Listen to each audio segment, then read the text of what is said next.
So, I mean, here it is, guys. I'm sitting here thinking, I mean, is the market gonna go higher? Is it gonna drop?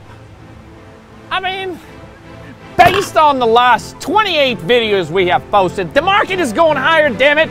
So get on the right side of the market, guys. Stop playing around.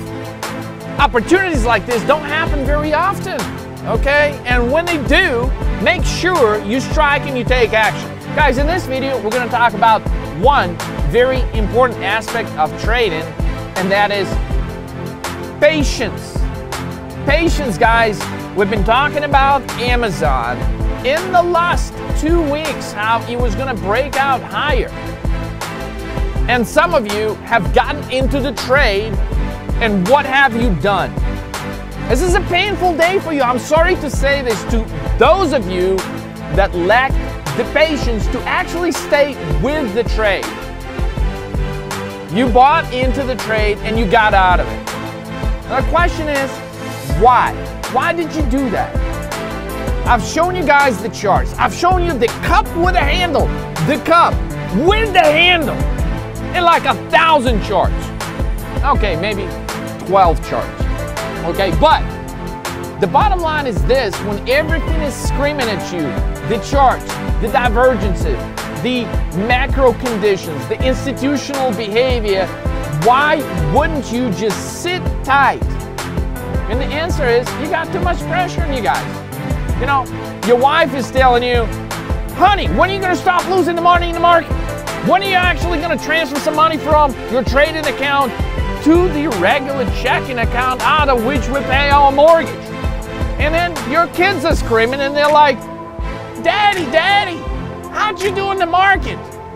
And Daddy's like, shit, I'll tell you later, guys. Look, the bottom line, if you're going for this kind of stuff, guys, you need help, whether you realize this or not. But this would be a good day to acknowledge this, because Amazon is about to hit $2,000.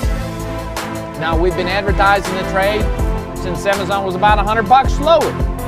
So the question is, why did you get into the trade and why did you get out?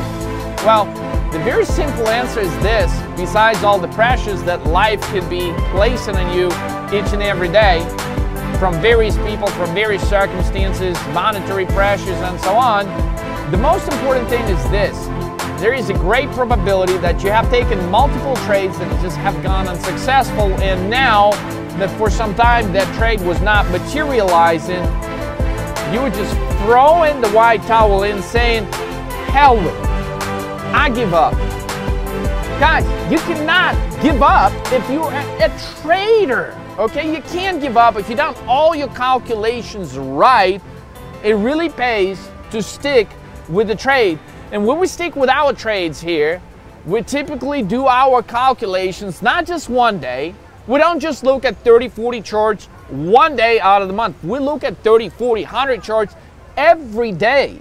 I would rather take the information that the charts are telling me over anything, any day that they're describing on CNBC.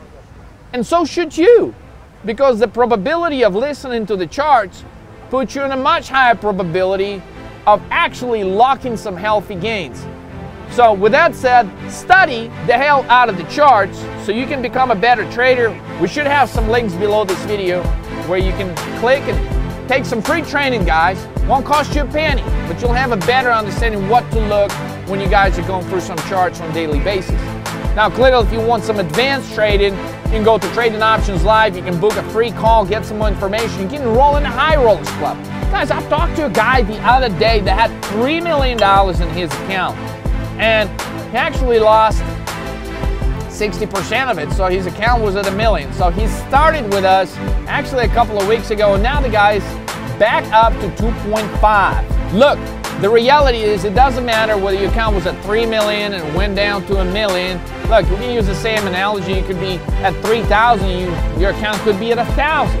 The question is not what the size of your account is, but what action do you take on a daily basis, and working on your patience when the market environment tells you that you should be patient really pays off. So congrats to you guys that actually handled with the trade, hey, chances are Amazon's going to break above 2,000 level by tomorrow and the next day, and so the payoff should be nice for those of you that stayed with the trade, and as recommended in many prior videos, give yourself a little bit more time on the expiration on your contracts.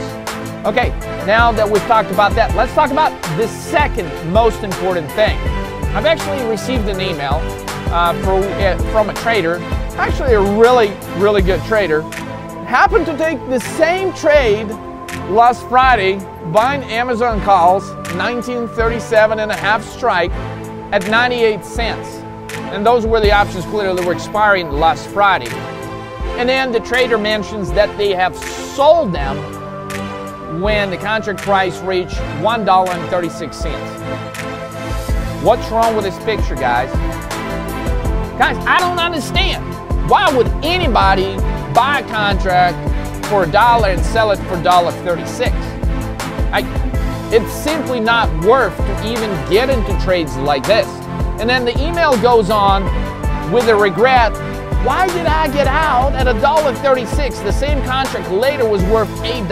So here's a trader that basically invests $100 bucks, cashes out at $136 less commissions, and they could have locked in the same day and 8 times the money returned by selling the contract at $8, making $800 less the $100 they invested, so $700 net profit.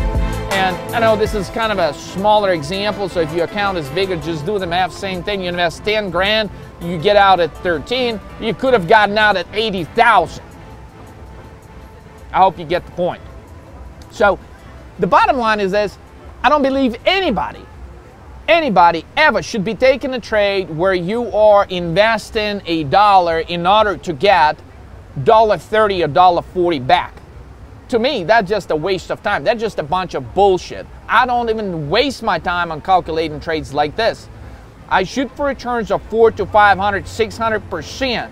Okay, and sometimes the market environment will even allow you to make 1,000 or 2,000% return on certain days. It's not going to happen every day. But overall, look at your risk reward when you're actually getting into a trade.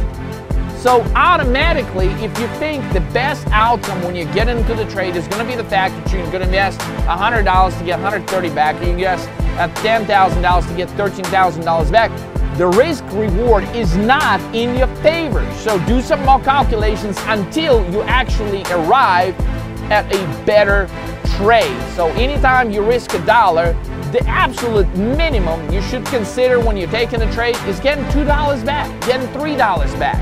So if you're looking at a trade and based off your calculations, you're looking at investing $1 and getting $1.30, $1.40 back, stay away from it. It makes no sense, especially guys when you're trading options. Now, for some of you that are stock traders out there, Jesus Christ, you guys are happy if you fucking make 12%.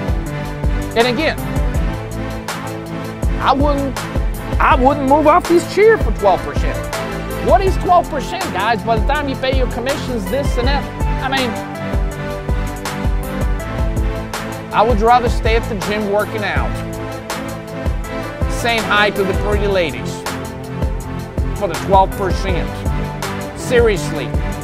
So guys, get your thinking up. Get your game to the next level. No more of this, oh, I'm in the green, I made 50 bucks. If you made 50 bucks, what you're really done is you wasted your fucking time. So don't do it, okay? Figure out how to calculate these trades that produce 4, 5, 600% where you put in $1 at risk to get a minimum of 3, 4, 5 bucks back. And if you don't know how to do it, it can be easier than this. Just click the links below, take action now so you can make this year your best trading year ever, guys. We've compiled a ton of material, courses like 20 hours plus explaining you all the details.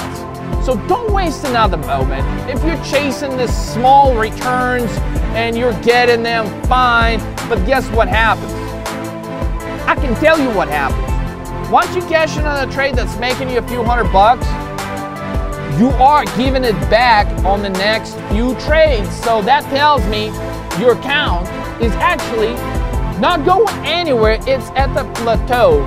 So if you're sick and tired of being at a plateau, it's time to take action and do something different, and the 13 Markets Move formula can do that for you if you study it diligently. So click the links below, get the information that will propel your trading account to an entirely new level. I'll catch you guys on the next trade.